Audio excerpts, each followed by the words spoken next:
Cari parrocchiani, c'è una pagina della parola di Dio che mi ha sempre colpita, la lettera ai Romani di San Paolo. Questa lettera dice a noi oggi: che diremo dunque di queste cose? Se Dio è per noi, chi sarà contro di noi?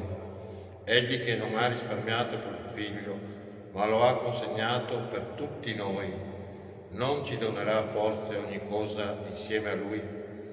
Chi muoverà accuse contro coloro che Dio ha scelto? Dio è colui che giustifica. Chi condannerà? Cristo Gesù è morto, anzi è risorto, sta alla destra di Dio e intercede per noi. Chi ci separerà dall'amore di Cristo? Forse la tribolazione, l'angoscia, la persecuzione, la fame, la nudità, il pericolo della spada? Ma in tutte queste cose noi siamo più che vincitori grazie a colui che ci ha amati.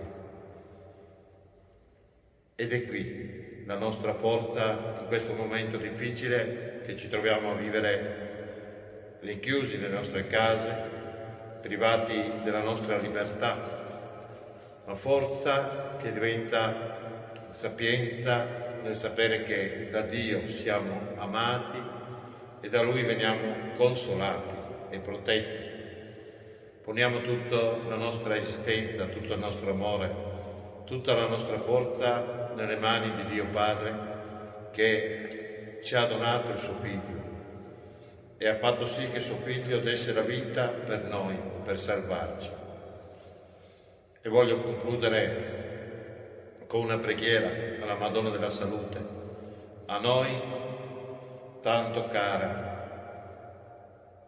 Ella protegga ognuno di noi, le nostre famiglie, doni salute a tutti noi.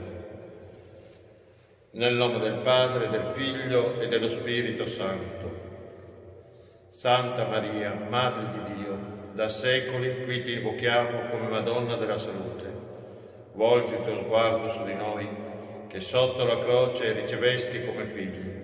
Proteggi la nostra vita, veglia sui nostri affanni e sana le nostre infermità. Vergine benedetta, col tuo sì hai offerto al mondo l'autore della salute.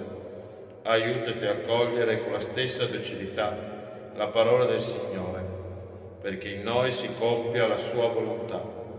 Custodisci, o Madre, le nostre famiglie, conservale nella concordia e nell'amore.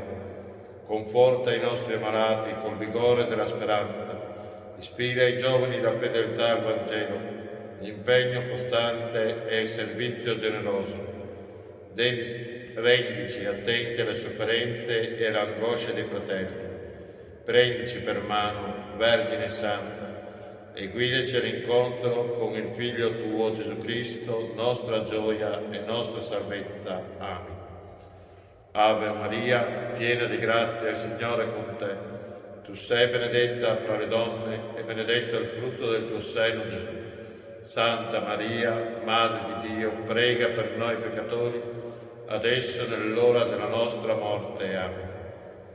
Vi invito anche a recitare alla sera, quando siete a tavola in famiglia, il Padre nostro e ripetete più di una volta la frase che è alla fine del Padre nostro: liberaci da ogni male, che il Signore veramente ci liberi. E ora vi do la benedizione di Dio attraverso l'intercessione della Vergine Maria. Per intercessione della Beata Vergine Maria, vi benedica Dio Onnipotente, Padre, Figlio e Spirito Santo, e la salute regni nelle vostre famiglie. Così sia. Amen.